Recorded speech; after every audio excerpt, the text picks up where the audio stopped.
Hi hello ನಮಸ್ಕಾರ, welcome back to Sakshi kitchens and vlogs. ಇದು ಬುಧವಾರ ಸಂಜೆ ವ್ಲಾಗ್ ಆಗಿರುತ್ತೆ. ಬುಧವಾರ ಸಂಜೆ ಇಲ್ಲಿ ಇಡ್ಲಿಗೆ ರೆಡಿ ಮಾಡ್ತಾಯಿದ್ದೆ. ಅಂದರೆ ನಾಳೆ ಬೆಳಗ್ಗೆಗೆ ಇಡ್ಲಿಗೆ ಮಾಡ್ಕೋಬೇಕಾಗಿತ್ತು. ಹಾಗಾಗಿ ಇಡ್ಲಿ ರವೆನ ರೆಡಿ ಮಾಡ್ಕೊತಾ ಇದ್ದೀನಿ ನೆನೆಸೋದಕ್ಕೆ ಅಂತ. ಹಾಗೆ ಮಧ್ಯಾಹ್ನನೇ ಇಲ್ಲಿ ಉದ್ದಿನ ಬೇಳೆನೂ ಸಹ ರೆಡಿ ಮಾಡಿ ಇಟ್ಬಿಟ್ಟಿದ್ದೆ ನೆನೆಸಿ. ಇನ್ನು ಅದನ್ನು ಸಹ ರುಬ್ಕೋಬೇಕಾಗತ್ತೆ. ಅದಕ್ಕಂತ ಇವತ್ತು ಫಸ್ಟಿಗೆ ಈ ಕೆಲಸ ಮುಗಿಸ್ಕೊಂಡ್ಬಿಟ್ರೆ ಆಯಿತು ಅಂತ ಈ ಕೆಲಸನ ಮುಗಿಸ್ಕೊಳಕತ್ತಿದ್ದೀನಿ. ಹಾಗೆ ಅದ್ರ ಜೊತೆಗೆ ವಡೆಗೂ ಸಹ ಹಿಟ್ಟನ್ನ ರುಬ್ಕೋಬೇಕಾಗಿತ್ತು. ಹಾಗೆ ವಡೆಗೂ ಸಹ ಹಿಟ್ಟನ್ನ ರುಬ್ಬಿ ಅದ್ರ ಜೊತೆಗೆ ಇಡ್ಲಿ ಸಾಂಬಾರನ್ನು ಸಹ ಮಾಡ್ಕೋಬೇಕಾಗಿತ್ತು. ಅದೆಲ್ಲ ವಿಡಿಯೋನ ಇದರಲ್ಲಿ ಶೇರ್ ಮಾಡಿದ್ದೀನಿ. ಹಾಗೆ ಇಡ್ಲಿ ಸಾಂಬಾರನ್ನ ಇವತ್ತೊಂಥರ ಡಿಫ್ರೆಂಟಾಗಿ ಮಾಡಿದ್ದೀನಿ. ಫಸ್ಟ್ ನಾನು ಮಾಡಿ ಟೇಸ್ಟ್ ನೋಡಿದ ಮೇಲೆ ಈ ರೆಸಿಪಿ ನಿಮ್ಮ ಜೊತೆಗೆ ಶೇರ್ ಮಾಡ್ತೀನಿ. ಅಂದರೆ ಇವತ್ತು ಸಾಂಬಾರು ರೆಸಿಪಿಯನ್ನು ಶೇರ್ ಮಾಡ್ತಾ ಇಲ್ಲ ಈ ವಿಡಿಯೋದಲ್ಲಿ. ಇವತ್ತು ಮಾಡ್ತಾ ಇರೋಂತಹ ರೆಸಿಪಿಗಳು ಜ್ಯೂಸ್ ರೆಸಿಪಿ, ಹಾಗೆ ಒಂದು ಒಳ್ಳೆ ಪನ್ನೀರ್ ಗ್ರೇವಿ ರೆಸಿಪಿನ ಶೇರ್ ಮಾಡಿದ್ದೀನಿ. ಅದು ಸಹ ತುಂಬಾ ಚೆನ್ನಾಗಿರುತ್ತೆ. ಹಾಗಾಗಿ ಎಲ್ಲೂ ವಿಡಿಯೋನ ಸ್ಕಿಪ್ ಮಾಡ್ದೇ ನೋಡಿ.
ಇನ್ನು ಇವತ್ತು ನಾನು ಇಡ್ಲಿ ಸಾಂಬಾರನ್ನು ಯಾವ ಥರ ಮಾಡಿದೆ ಅಂತಂದರೆ, ನಾರ್ಮಲಾಗಿ ಮಾಡೋ ಥರ ಮಾಡಲಿಲ್ಲ. ನನ್ನ ತಲೆಯಲ್ಲಿ ಇವತ್ತು ಏನೇನು ಐಟಮ್ಸ್ ಬರ್ತವೆ ನೋಡಿ ಅದನ್ನೆಲ್ಲ ನೀಟಾಗಿ ಮಸಾಲಾನ ಹುರ್ಕೊಂಡ್ಬಿಟ್ಟು, ಹಾಗೆ ಮನೇಲಿ ಒಂದು ಸ್ವಲ್ಪ ಪಾಲಕ್ ಸೊಪ್ಪಿತ್ತು, ಹಾಗೆ ಮಂಗಳೂರು ಸೌತೆಕಾಯಿ ಇತ್ತು, ಅದನ್ನೆಲ್ಲ ಹಾಕ್ಬಿಟ್ಟು ಇವತ್ತು ಸಾಂಬಾರನ್ನ ಮಾಡ್ತಾಯಿದ್ದೆ. ಅದರದ್ದು ಸ್ಮೆಲ್ಲು ಮಾತ್ರ ತುಂಬ ಚೆನ್ನಾಗಿ ಬರ್ತಾಯಿತ್ತು. ಪರಿಮಳ ಅಂತೀವಲ್ವ, ಅದು ತುಂಬ ಚೆನ್ನಾಗಿ ಬರ್ತಾಯಿತ್ತು. ಆದರೆ ಟೇಸ್ಟ್ ಮಾಡೋದಕ್ಕೆ ಆಗಲಿಲ್ಲ. ಯಾಕೆಂದರೆ ನಾಳೆ ಇಡ್ಲಿಗೆ ಮಾಡ್ತಿರೋದ್ರಿಂದ ನಾಳೆ ಇಡ್ಲಿ ಜೊತೆಗೇ ಟೇಸ್ಟ್ ಮಾಡಿದ್ದಾಯಿತು ಅಂತ ಅಂದ್ಕೊಂಡಿದ್ದೀನಿ. ನೋಡಬೇಕು ನಾಳೆ ಇಡ್ಲಿ ಮಾಡಿದಾಗ ಈ ಸಾಂಬಾರು ಏನಾದರೂ ತುಂಬ ರುಚಿಯಾಗಿತ್ತಂದರೆ ಖಂಡಿತವಾಗ್ಲೂ ನಾನು ಈ ರೆಸಿಪಿನ ನಿಮ್ಮ ಜೊತೆಗೆ ಶೇರ್ ಮಾಡೇ ಮಾಡ್ತೀನಿ. ಇನ್ನು ಇಲ್ಲಿ ಒಂದು ಕಡೆ ಸಾಂಬಾರಿಗೆಲ್ಲ ರೆಡಿ ಮಾಡಿಕೊಂಡು, ಹಾಗೆ ಇಲ್ಲಿ ಒಗ್ಗರಣೆಗೂ ಸಹ ರೆಡಿ ಮಾಡ್ಕೊತಾ ಇದ್ದೀನಿ ಸಾಂಬಾರಿಗೆ. ಒಂದೊಂದು ಸಾರಿ ಹೆಂಗಾಗ್ಬಿಟ್ಟಿರುತ್ತೆ ಅಂದರೆ, ನಾವು ಈ ಸಾಂಬಾರನ್ನ ರುಚಿಯಾಗಿ ಮಾಡಬೇಕು, ಪರ್ಫೆಕ್ಟಾಗಿ ಮಾಡಬೇಕು ಅಂತ ಅಂದ್ಕೊಂಡಿರ್ತೀವಲ್ವ, ಅಂಥ ಟೈಮಲ್ಲೇ ಸಾಂಬಾರು ಒಂಚೂರು ಎಲ್ಲಾದರೂ ಹೆಚ್ಚು ಕಡಿಮೆ ಆಗಿ ರುಚಿ ಅನ್ನೋದು ಒಂದು ಸ್ವಲ್ಪ ಕೆಟ್ಟೋಗ್ಬಿಟ್ಟಿರುತ್ತೆ. ಇವತ್ತು ನಾನು ಮಾಡಿರುವಂತಹ ಸಾಂಬಾರು ರುಚಿ ಮಾತ್ರ ತುಂಬಾ ಚೆನ್ನಾಗಿತ್ತು. ಒಂದೊಂದು ಸಾರಿ ಹೀಗೇ ಕೈಗೆ ಏನು ಸಿಗುತ್ತೆ ಪದಾರ್ಥ ಅದನ್ನು ಹಾಕಿಬಿಟ್ಟು ನಾವು ಅಡುಗೆ ಮಾಡಿರ್ತೀವಲ್ವ, ಅದು ಮಾತ್ರ ತುಂಬ ರುಚಿಯಾಗಿರುತ್ತೆ. ಹಾಗೆ ಸಾಂಬಾರಂತ ಅಷ್ಟೇ ಅಲ್ಲ, ನೀವು ರೈಸ್ ಐಟಮಲ್ಲಿ ಯಾವುದೇ ರೈಸ್ನ ಮಾಡಿ, ಯಾವುದೇ ಅಡುಗೆನ ಮಾಡಿ, ನನಗೆ ಮಾತ್ರ ಈ ಥರ ತುಂಬ ಸರಿ ಎಕ್ಸ್ಪೀರಿಯೆನ್ಸ್ ಆಗಿದೆ. ಯಾವುದಾದ್ರೂ ಪಲ್ಯ ಮಾಡಬೇಕು ಅಂದರೆ ಅಯ್ಯೋ ಏನು ಅದೇ ಉಪ್ಪು ಖಾರ ಹಾಕ್ಬಿಟ್ಟು ಮಾಡೋದಲ್ವ ಅಂತೇಳ್ಬಿಟ್ಟು ಬೇಜಾರಿಂದ ಅಡುಗೆ ಮಾಡಿರ್ತೀನಿ. ಅವತ್ತಿನ ದಿನವೇ ತುಂಬ ರುಚಿಯಾಗಿ ಅಡುಗೆ ಆಗಿರುತ್ತೆ. ಈ ಥರ ಎಕ್ಸ್ಪೀರಿಯೆನ್ಸ್ ಮಾತ್ರ ತುಂಬ ಸರಿ ಆಗಿದೆ. ನಿಮಗೂ ಏನಾದರೂ ಈ ಥರ ಎಕ್ಸ್ಪೀರಿಯೆನ್ಸ್ ಆಗಿದೆ ನನಗೆ ಕಾಮೆಂಟ್ ಸೆಕ್ಷನಲ್ಲಿ ಕಾಮೆಂಟ್ ಮಾಡಿ ತಿಳಿಸಿ.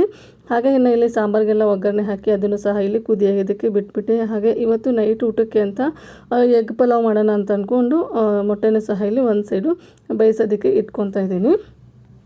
ಅದನ್ನು ಸಹ ಇಲ್ಲಿ ಮೊಟ್ಟೆನೇ ಬೇಯಿಸೋದಕ್ಕೆ ಇಟ್ಕೊತಾ ಇದ್ದೆ. ಇನ್ನು ಎಲ್ಲ ಸಾಂಬಾರು ಆದಮೇಲೆ ನಿಮಗೆ ಒಂದೇ ಒಂದು ಕ್ಲಿಪ್ಪಿಂಗ್ನ ತೋರಿಸ್ತಾ ಇದ್ದೀನಿ. ಇದರಲ್ಲಿ ಎಷ್ಟು ಚೆನ್ನಾಗಿದೆ ಅಂದರೆ ಸಾಂಬಾರು ಮಾತ್ರ ನಾರ್ಮಲ್ ಮಾಡೋವಂತಹ ಇಡ್ಲಿ ಸಾಂಬಾರ್ಕಿಂತ ನನಗೆ ಈ ಸಾಂಬಾರು ಪರಿಮಳದಲ್ಲೇ ಗೊತ್ತಾಗ್ಬಿಟ್ಟಿರುತ್ತೆ ಒಂದೊಂದು ಟೈಮಲ್ಲಿ ಅಡುಗೆ ಯಾವ ಥರ ಆಗಿದೆ ಅಂತ ಹೇಳ್ಬಿಟ್ಟು. ಒಂದೊಂದು ಟೈಮಲ್ಲಿ ಹೆಂಗಾಗಿರುತ್ತೆ ಅಂದರೆ ಅದರಿಂದ ಏನು ಪರಿಮಳ ಬರ್ತಾ ಇರೋಲ್ಲ, ಹಾಗೆ ಘಮ ಅಂತೀವಲ್ವ ಅದೇನು ಬರ್ತಾನೆ ಇರೋಲ್ಲ. ಆವತ್ತಿನ ದಿನ ಅಡುಗೆ ಯಾವ ಥರ ಆಗಿದೆಯೋ ಅಂತ ಅನ್ನಿಸ್ತಾ ಇರುತ್ತೆ. ಆದರೆ ಇವತ್ತು ಮಾತ್ರ ತುಂಬ ಚೆನ್ನಾಗಿ ಪರಿಮಳ ಬರ್ತಾಯಿತ್ತು. ನನಗೆ ಮಾತ್ರ ತುಂಬಾ ಇಷ್ಟ ಆಗುತ್ತೆ ಅಂತ ಅಂದ್ಕೊಂಡಿದ್ದೀನಿ. ಇನ್ನು ನಾನು ಇವತ್ತು ಶಾಹಿ ಪನ್ನೀರ್ ರೆಸಿಪಿನ ತೋರಿಸ್ತೀನಿ ಅಂತ ಹೇಳಿದ್ದೆ ನೋಡಿ. ಇದು ಮೊನ್ನೆ ಮಾಡಿದ್ದೆ, ಅಂದರೆ ಮಂಗಳವಾರ ಮಾಡಿರುವಂತಹ ಶಾಹಿ ಪನ್ನೀರ್ ಗ್ರೇವಿ ಇದು. ಅದನ್ನು ಇವತ್ತು ನಿಮ್ಮ ಜೊತೆಗೆ ಶೇರ್ ಮಾಡ್ತಾಯಿದ್ದೀನಿ. ಅವತ್ತಿನ ವೀಡಿಯೋದಲ್ಲೇ ಆ್ಯಡ್ ಮಾಡೋಣ ಅಂತ ಅಂದ್ಕೊಂಡೆ, ವೀಡಿಯೋ ತುಂಬ ಲೆಂತಿ ಆಗುತ್ತೆ ಅಂತ ಮಾಡಿರಲಿಲ್ಲ. ಹಾಗಾಗಿ ಇನ್ನು ಇಲ್ಲಿ ಶಾಹಿ ಪನ್ನೀರ್ ಗ್ರೇವಿ ಮಾಡೋದಕ್ಕೆ ಒಂದು ಪ್ಯಾನ್ ಇಟ್ಕೊಂಡಿದ್ದೀನಿ. ಪ್ಯಾನಿಗೆ 1 ಸ್ಪೂನ್ ಆಗುವಷ್ಟು ಎಣ್ಣೆ, ಹಾಗೆ ಒಂದು ಸ್ವಲ್ಪ ಬೆಣ್ಣೆನ ಸೇರಿಸ್ಕೊತಿದ್ದೀನಿ. ಅಂದರೆ ಇಲ್ಲಿ ಮಸಾಲನ ಹುರ್ಕೋಬೇಕಾಗುತ್ತೆ. ಮಸಾಲ ಹುರಿಯೋದಕ್ಕೇನು ಜಾಸ್ತಿ ಬೇಕಾಗಲ್ಲ ನೋಡಿ. ಹಾಗಾಗಿ ಇನ್ನು ಇದಕ್ಕೆ 1 ಇಂಚ್ ಆಗುವಷ್ಟು ಚಕ್ಕೆ, 2 ಲವಂಗ, ಒಂದು ಅಥವಾ 2 ಏಲಕ್ಕಿನ ಸೇರಿಸ್ಕೊತಾ ಇದ್ದೀನಿ. ನಿಮ್ಮ ಹತ್ರ ಏನಾದರೂ ಕಪ್ಪು ಏಲಕ್ಕಿ ಇದ್ದರೆ ಅದನ್ನೊಂದು, ಹಾಗೆ ಗ್ರೀನ್ ಏಲಕ್ಕಿ ಒಂದು ಸೇರಿಸ್ಕೊಳ್ಳಿ. ನನ್ನ ಹತ್ರ ಕಪ್ಪು ಏಲಕ್ಕಿ ಇರಲಿಲ್ಲ, ಹಾಗಾಗಿ ನಾನಿಲ್ಲಿ 2 ಗ್ರೀನ್ ಏಲಕ್ಕಿನ ಸೇರಿಸ್ಕೊತಾ ಇದ್ದೀನಿ. ಇನ್ನು ಹಾಗೆ ಇಲ್ಲಿ ಪಲಾವ್ ಎಲೆನ ಸೇರಿಸ್ಕೊತಾ ಇದ್ದೀನಿ. ಅದ್ರ ಜೊತೆಗೆ ಒಂದು ಅರ್ಧ ಈರುಳ್ಳಿನ ಈ ಥರ ಕಟ್ ಮಾಡಿ ಸೇರಿಸ್ಕೊಂಡಿದ್ದೀನಿ. ಅಂದರೆ ದೊಡ್ಡದಿತ್ತು ನನ್ನ ಹತ್ರ ಈರುಳ್ಳಿ, ಹಾಗಾಗಿ ಅರ್ಧ ಸೇರಿಸ್ಕೊಂಡಿದ್ದೀನಿ. ನಿಮ್ಮ ಹತ್ರ ಏನಾದರೂ ಚಿಕ್ಕದಿದ್ದರೆ 1 ಸೇರಿಸ್ಕೊಳ್ಳಿ. ಹಾಗೆ 2 ನಾಟಿ ಟೊಮೆಟೊನ ಸೇರಿಸ್ಕೊತಿದ್ದೀನಿ. 1 ಗೆಡ್ಡೆ ಬೆಳ್ಳುಳ್ಳಿ, 1 ಇಂಚ್ ಆಗೋಷ್ಟು ಶುಂಠಿ, ಹಾಗೆ ಕೊತ್ತಂಬರಿ ಸೊಪ್ಪಿನ ಕಡ್ಡಿ ಬರುತ್ತಲ್ವ ಅದನ್ನು ಸೇರಿಸ್ಕೋಬೇಕಾಗುತ್ತೆ. ನಾವಿಲ್ಲಿ ಪೂರ್ತಿಯಾಗಿ ಕೊತ್ತಂಬರಿ ಸೊಪ್ಪಿನ ಬೇಕಾಗಲ್ಲ, ಕಡ್ಡಿ ಮಾತ್ರ ಬೇಕಾಗುತ್ತೆ. ಅದನ್ನು ಸೇರಿಸ್ಕೊತಾ ಇದ್ದೀನಿ. ಅದನ್ನು ಸೇರಿಸ್ಕೊಂಡು ನೀಟಾಗಿ ಈ ಥರ ಫ್ರೈ ಮಾಡ್ಕೋಬೇಕಾಗುತ್ತೆ. ಹಾಗೆ ಇದ್ರ ಜೊತೆಗೇ ನಾನು ಮೊದಲೇ ನೆನೆಸಿಟ್ಕೊಂಡಿರುವಂತಹ ಗೋಡಂಬಿನ ಸೇರಿಸ್ಕೊತಾ ಇದ್ದೀನಿ. ನಾನಿಲ್ಲಿ ಒಂದು 8 ಗೋಡಂಬಿನ ಸೇರಿಸ್ಕೊಂಡಿದ್ದೀನಿ. ಅಂದರೆ 1ರಲ್ಲಿ 2 ಆಗಿರುತ್ತಲ್ಲ ಆ ಥರದ್ದು. ಇಡೇ ಗೋಡಂಬಿ ಆದರೆ ನೀವು ಒಂದು 5 ಸೇರಿಸ್ಕೊಂಡ್ರೆ ಸಾಕಾಗುತ್ತೆ. ಹಾಗೆ ನಾನೇನು ಗೋಡಂಬಿನ ನೆನೆಸಿಟ್ಕೊಂಡಿದ್ದೆ ನೋಡಿ, ಅದೇ ನೀರನ್ನು ಹಾಕ್ಕೊಂಡು ಇಲ್ಲಿ ಬೇಯಿಸ್ಕೊತಾ ಇದ್ದೀನಿ. ಟೊಮೆಟೊ ಪೂರ್ತಿಯಾಗಿ ಸ್ಮ್ಯಾಶ್ ಆಗಬೇಕು, ಅಂದರೆ ಮೆತ್ತಗಾಗಬೇಕು. ಹಾಗೆ ಹಾಕಿರುವಂತಹ ನೀರೆಲ್ಲ ಹೋಗಿರಬೇಕು, ಆ ಥರ ನಾವು ಬೇಯಿಸ್ಕೋಬೇಕಾಗತ್ತೆ. ಇನ್ನು ಅದು ಆರೋದಕ್ಕೆ ಬಿಡ್ತಾಯಿದ್ದೀನಿ. ಹಾಗೆ ಇಲ್ಲಿ ಇನ್ನೊಂದು ಮಸಾಲ ರೆಡಿ ಮಾಡ್ಕೋಬೇಕಾಗಿತ್ತು. ಹಾಗಾಗಿ ಇಲ್ಲೊಂದು 1/4 ಕಪ್ ಆಗುವಷ್ಟು ಮೊಸರನ್ನ ತೊಗೊಂಡಿದ್ದೀನಿ. ಆ ಮೊಸರಿಗೆ ಖಾರಕ್ಕೆ ಅನುಗುಣವಾಗಿ ಖಾರನ ಸೇರಿಸ್ಕೊಂಡಿದ್ದೀನಿ. ಹಾಗೆ ಅರ್ಧ ಸ್ಪೂನ್ ಜೀರಿಗೆ ಪುಡಿ, ಅರ್ಧ ಸ್ಪೂನ್ ಧನಿಯಾ ಪುಡಿ, ಹಾಗೆ ಅರ್ಧ ಸ್ಪೂನು ಗರಂ ಮಸಾಲ ಸೇರಿಸ್ಕೊತಾ ಇದ್ದೀನಿ. ಒಂದು 1/4 ಸ್ಪೂನ್ ಆಗುವಷ್ಟು ಅರಿಶಿನ ಪುಡಿನ ಸೇರಿಸ್ಕೊಂಡು ನೀಟಾಗಿ ಇದನ್ನು ಪೇಸ್ಟ್ ಥರ ರೆಡಿ ಮಾಡ್ಕೋಬೇಕಾಗತ್ತೆ ನಾವು. ನಾನಿಲ್ಲಿ ನಿಮಗೆ ತೋರಿಸ್ತಾ ಇದ್ದೀನಿ ನೋಡಿ. 1 ಗಂಟು ಇರಬಾರ್ದು, ಗಂಟು ಇಲ್ದಿರೋ ಥರ ಇದನ್ನು ಪೇಸ್ಟಾಗಿ ನಾವು ರೆಡಿ ಮಾಡ್ಕೋಬೇಕಾಗತ್ತೆ. ಇದು ರೆಡಿ ಮಾಡುವಷ್ಟರಲ್ಲಿ ನಾವೇನು ಮಸಾಲನ ಹುರಿದಿಟ್ಟಿದ್ವಲ್ವ ಅದು ಸಹ ತಣ್ಣಗಾಗಿತ್ತು. ಅದನ್ನು ಇವಾಗ ರುಬ್ಕೊಂಡ್ಬಿಡೋಣ. ನಾನಿಲ್ಲಿ ಪಲಾವ್ ಎಲೆನ ರುಬ್ಬೋದಕ್ಕೇನು ಸೇರಿಸ್ಕೊತಾ ಇಲ್ಲ, ನೀವು ಬೇಕಾದರೆ ಸೇರಿಸ್ಕೋಬೋದು. ಪಲಾವ್ ಎಲೆನ ಸೇರಿಸಿದ್ರೆ ಅಷ್ಟಾಗಿ ಚೆನ್ನಾಗಿರಲ್ಲ ಅಂತ ನಾನು ಪಲಾವ್ ಎಲೆನ ತೆಗೆದುಬಿಟ್ಟು ಮಿಕ್ಕೊಂಡಿರುವಂತಹ ಎಲ್ಲ ಮಸಾಲನೂ ಮಿಕ್ಸಿ ಜಾರಿಗೆ ಹಾಕ್ಕೊಂಡು, ಹಾಗೆ ಅದೇ ಪ್ಯಾನಿಗೆ ಒಂದು ಸ್ವಲ್ಪ ನೀರನ್ನ ಹಾಕ್ಕೊಂಡು ಮಿಕ್ಸಿಗೆ ಹಾಕ್ಕೊತಾ ಇದ್ದೀನಿ. ಇದನ್ನು ಪೂರ್ತಿಯಾಗಿ ನುಣ್ಣಗೆ ಮಾಡಿಕೊಂಡು ತೊಗೊಂಬರ್ಬೇಕಾಗತ್ತೆ. ಈ ಪೇಸ್ಟ್ನ ಒಂಥರ ಗಂಧ ಅಂತೀವಲ್ಲ, ಗಂಧದ ಥರ ಈ ಪೇಸ್ಟು ರೆಡಿಯಾಗಿರಬೇಕು ನೋಡಿ. ನಾನು ಇಲ್ಲಿ ಮಾಡ್ಕೊಂಬಂದಿದ್ದೀನಲ್ಲ ಈ ಥರ, ಇದನ್ನು ಸಹ ಪಕ್ಕಕ್ಕೆ ಇಟ್ಕೊತಾ ಇದ್ದೀನಿ. ಇನ್ನು ಇಲ್ಲಿ ಅದೇ ಪ್ಯಾನಿನ ಒಂದು ಸ್ವಲ್ಪ ನೀಟಾಗಿ ವಾಶ್ ಮಾಡ್ಕೊಂಡು ತೊಗೊಂಬಂದಿದ್ದೀನಿ. ಅದಕ್ಕೆ ಒಂದು ಚಿಕ್ಕ ಕ್ಯೂಬ್ ಆಗೋಷ್ಟು ಬೆಣ್ಣೆನ ಸೇರಿಸ್ಕೊತಾ ಇದ್ದೀನಿ.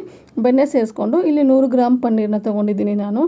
ಈ ಥರ ರೋಸ್ಟ್ ಮಾಡ್ಕೋಬೇಕಾಗತ್ತೆ. ಇದು ಆಪ್ಷನಲ್ ನಿಮಗೆ ರೋಸ್ಟ್ ಮಾಡ್ಕೊಳ್ಳೋದು. ನಮ್ಮ ಮನೇಲಿ ಪನ್ನೀರನ್ನ ರೋಸ್ಟ್ ಮಾಡಿದರೆ ತುಂಬ ಇಷ್ಟಪಡ್ತಾರೆ. ಹಾಗಾಗಿ ನಾನು ಏನೇ ಪನ್ನೀರ್ ರೆಸಿಪಿ ಮಾಡಿದ್ರೂ ಈ ಥರ ರೋಸ್ಟ್ ಮಾಡಿ ಹಾಕ್ತೀನಿ. ಹಾಗಾಗಿ ನಾನು ಸಹ ಇವತ್ತು ಹಾಕ್ಕೊತಾ ಇದ್ದೀನಿ.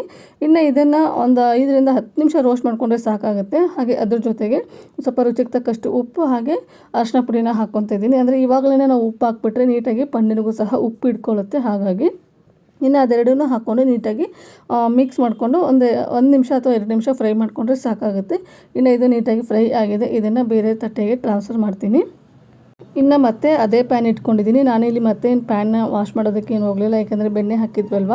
ಹಾಗಾಗಿ ಇನ್ನು ಅದಕ್ಕೇ ಇನ್ನೊಂದು ಚಿಕ್ಕ ಕ್ಯೂಬ್ ಆಗೋಷ್ಟು ಬೆಣ್ಣೆ, ಹಾಗೆ ಎಣ್ಣೆನ ಸೇರಿಸ್ಕೊತಿದ್ದೀನಿ. ನಿಮಗೆ ಇಲ್ಲಿ ಬೆಣ್ಣೆ ಅನ್ನೋದು ಟೋಟಲಿ ಆಪ್ಷನಲ್ಲು. ನಿಮಗೆ ಇಷ್ಟ ಇದ್ದರೆ ಹಾಕ್ಕೊಳ್ಳಿ, ಅಥವಾ ಮನೇಲಿದ್ದರೆ ಮಾತ್ರ ಸೇರಿಸ್ಕೊಳ್ಳಿ, ಇಲ್ಲಾಂದರೆ ಸ್ಕಿಪ್ ಮಾಡ್ಕೋಬೋದು. ಇನ್ನು ಅದಕ್ಕೆ 1 ಸ್ಪೂನ್ ಆಗೋಷ್ಟು ಜೀರಿಗೆನ ಸೇರಿಸ್ಕೊತಾ ಇದ್ದೀನಿ.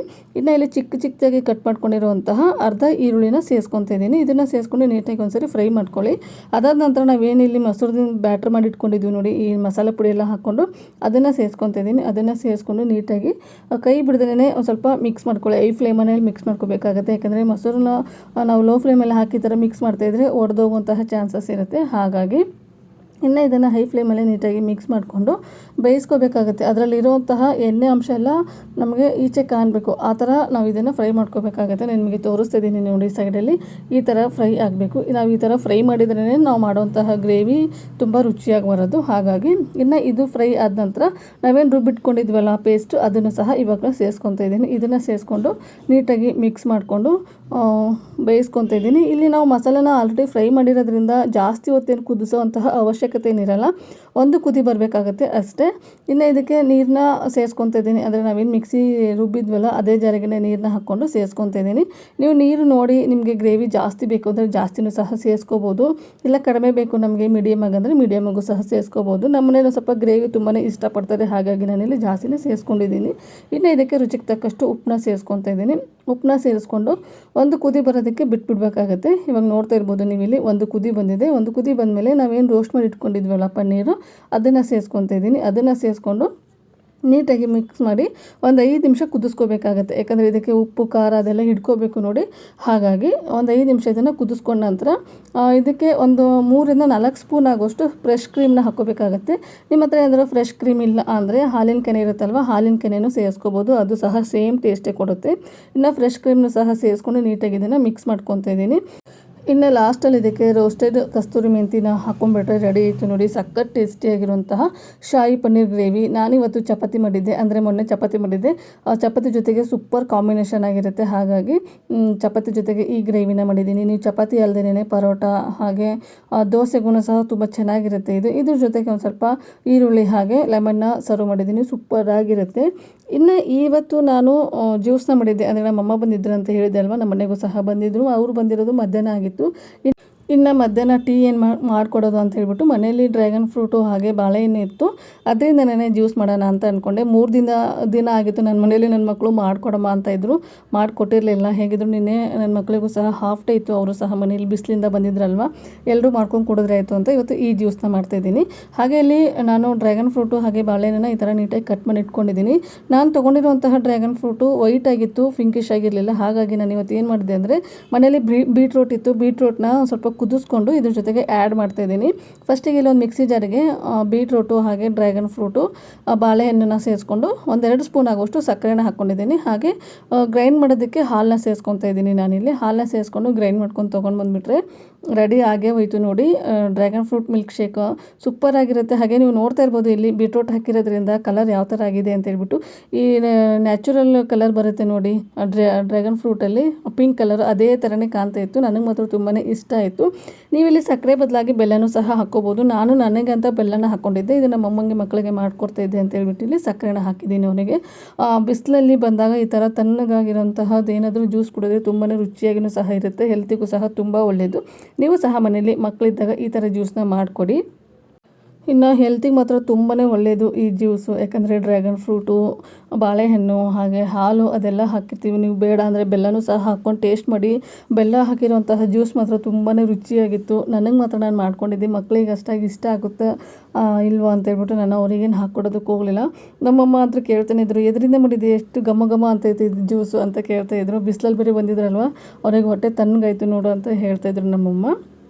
ಇನ್ನು ಇಲ್ಲಿ ಒಂದು ಸೈಡು ಮೊಟ್ಟೆನೂ ಸಹ ಬಿಸಿಗಿಟ್ಟಿದೆ ನೋಡಿ, ಬೇಯೋದಕ್ಕಿಟ್ಟಿದೆ ಅಲ್ವಾ, ಅದು ಸಹ ಬೆಂದ್ಕೊಂಡಿತ್ತು. ಅದನ್ನು ಇಲ್ಲಿ ಬಿಡಿಸ್ಬಿಟ್ಟು ಇವತ್ತು ಎಗ್ ಪಲಾವ್ ಅಥವಾ ಎಗ್ ಬಿರಿಯಾನಿನ ಮಾಡ್ತಾಯಿದ್ದೀನಿ. ಹಾಗೆ ನಾನು ನಿಮ್ಮ ಹತ್ರ ಇನ್ನೊಂದು ವಿಷಯ ಹೇಳಬೇಕು. ನನಗೆ ಸುಮಾರು ಜನ ಸಪೋರ್ಟ್ ಮಾಡಿ ಅಂತ ಕಳಿಸ್ತಾನೆ ಇರ್ತಾರೆ. ನಾನು ಸಹ ಸಪೋರ್ಟ್ ಮಾಡಿರ್ತೀನಿ, ಅವರು ಸಹ ಸಪೋರ್ಟ್ ಮಾಡಿರ್ತಾರೆ. ಅಂದರೆ ಒಂದು 3 ದಿನ ಆದ ತಕ್ಷಣವೇ ಲೆಫ್ಟ್ ಆಗ್ತಾ ಇದ್ದಾರೆ, ಯಾಕೆ ಅಂತ ಗೊತ್ತಾಗ್ತಾ ಇಲ್ಲ. ಪ್ಲೀಸ್ ಲೆಫ್ಟ್ ಆಗೋಕ್ಕೆ ಹೋಗ್ಬೇಡಿ. ನಾನಂತರೂ ಇದುವರೆಗೂ ಯಾರೂ ಲೆಫ್ಟ್ ಮಾಡೋಕ್ಕೇನು ಹೋಗಿಲ್ಲ. ನಾನು ಯಾರಿಗೆಲ್ಲ ಸಪೋರ್ಟ್ ಮಾಡಿದ್ದೀನಿ ಅವ್ರ ವೀಡಿಯೋನ ನೋಡ್ತಾನೆ ಇದ್ದೀನಿ, ಹಾಗೆ ಅವರಿಗೂ ಸಹ ಸಪೋರ್ಟ್ ಮಾಡ್ತಾನೆ ಇರ್ತೀನಿ. ನೀವು ಸಹ ಅದೇ ಥರನೇ ನನಗೂ ಸಪೋರ್ಟ್ ಮಾಡಿ. ನಮ್ಮ ಕಡೆಯಿಂದ ನೀವು ಸಬ್ಸ್ಕ್ರೈಬ್ನ ಮಾಡಿಸ್ಕೊಂಡು ಆಮೇಲೆ ಅದಾದ ನಂತರ 3 ದಿನ ಅಥವಾ 4 ದಿನ ಆದ ತಕ್ಷಣ ನಮ್ಮನ್ನು ಲೆಫ್ಟ್ ಮಾಡಿಬಿಡ್ತೀರ. ಆ ಥರ ಮಾಡೋದಕ್ಕೆ ಹೋಗ್ಬೇಡಿ. ನಾವು ಯೂಟ್ಯೂಬ್ ಅಂದಮೇಲೆ ಯೂಟ್ಯೂಬಿಂದ ಒಂದೇ ಕುಟುಂಬ ಅಂತ ತಿಳ್ಕೊಬೇಕಾಗತ್ತೆ. ಹಾಗಾಗಿ ಪ್ಲೀಸ್ ಯಾರೂ ಲೆಫ್ಟ್ ಆಗೋಕ್ಕೆ ಹೋಗಬೇಡಿ. ನಾನು ನಿಮಗೆ ಸಪೋರ್ಟ್ ಮಾಡಿರ್ತೀನಲ್ವ, ಹಾಗಾಗಿ ಇನ್ನು ಇವತ್ತಿನ ವ್ಲಾಗ್ನ ಇಲ್ಲಿಗೆ ಎಂಡ್ ಮಾಡ್ತಾಯಿದ್ದೀನಿ. ನಾನು ಮಾಡಿರುವಂತಹ ವ್ಲಾಗು, ನಾನು ಮಾಡಿರುವಂತಹ ರೆಸಿಪಿ ನಿಮಗೇನಾದರೂ ಇಷ್ಟ ಆದರೆ ಪ್ಲೀಸ್ ಲೈಕ್ ಮಾಡಿ, ಶೇರ್ ಮಾಡಿ, ಕಾಮೆಂಟ್ ಮಾಡಿ. ಹಾಗೆ ಇನ್ನೂ ಯಾರು ನನ್ನ ಚಾನಲ್ನ ಸಬ್ಸ್ಕ್ರೈಬ್ ಮಾಡಿಲ್ಲ ಪ್ಲೀಸ್ ಸಬ್ಸ್ಕ್ರೈಬ್ ಮಾಡ್ಕೊಂಡು ನೋಡಿ. ನಿಮ್ದೊಂದು ಸಬ್ಸ್ಕ್ರೈಬ್ ನನಗೆ ತುಂಬಾ ಇಂಪಾರ್ಟೆಂಟ್ ಆಗುತ್ತೆ. ನಿಮ್ಮ ಫ್ಯಾಮಿಲಿ ಆ್ಯಂಡ್ ಫ್ರೆಂಡ್ಸಿಗೂ ಸಹ ಈ ವಿಡಿಯೋನ ಶೇರ್ ಮಾಡಿ. Thank you.